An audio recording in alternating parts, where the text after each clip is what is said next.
Bonjour à tous. Après les RKI Files allemands, c'est au tour des Covid Files suisses de révéler les dessous de la gestion de la pandémie d'un autre de nos voisins. Cette fois-ci, le dossier provient d'une fuite massive de documents confidentiels de l'Office fédéral de la santé publique.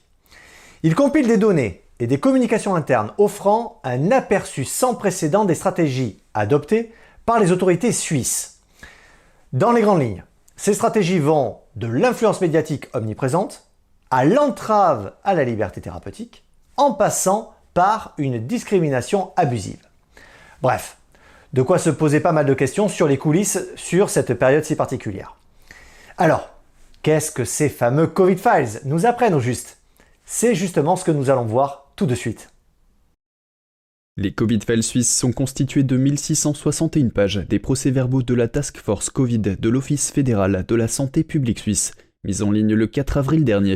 Les premiers documents ont été publiés avec un caviardage défaillant en raison d'un problème technique, puis ont été rapidement remplacés, mais pas avant d'être téléchargés par le média L'Impertinent.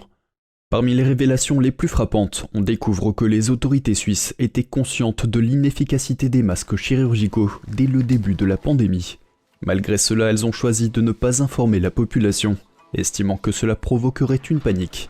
Cette décision a été prise en dépit des recommandations de certains experts qui préconisaient une communication transparente sur l'efficacité limitée de ces masques.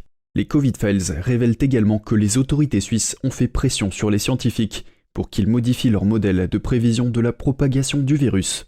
En août 2021, la Task Force avait déjà reconnu que le vaccin n'empêchait pas la transmission du virus, ce qui aurait dû remettre en cause la pertinence du pass sanitaire.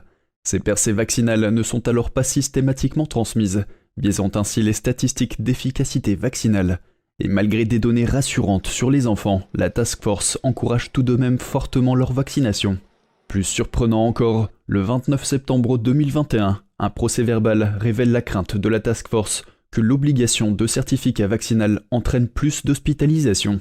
Elle prévoit alors que les personnes vaccinées contamineront désormais davantage de personnes non vaccinées dans les restaurants, les cinémas et les grandes manifestations, tandis que les personnes non vaccinées étaient désignées comme des dangers publics. L'OFSP craignait en réalité que ce ne soient les vaccinés qui propagent le plus la maladie.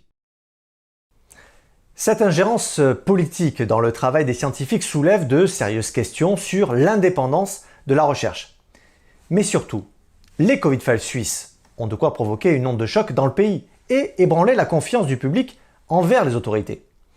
D'ailleurs, des citoyens suisses choqués par ces révélations exigent désormais des réponses et des mesures concrètes pour éviter que de telles situations ne puissent se reproduire à l'avenir. Alors, quelles sont les perspectives? Eh bien, avec de telles révélations, on peut s'attendre à des enquêtes plus approfondies sur la gestion de la pandémie en Suisse.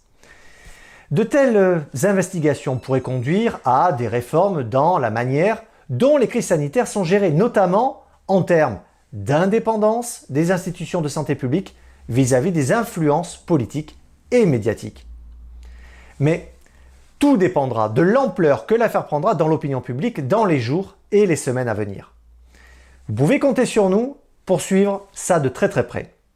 Rémi, c'est à vous.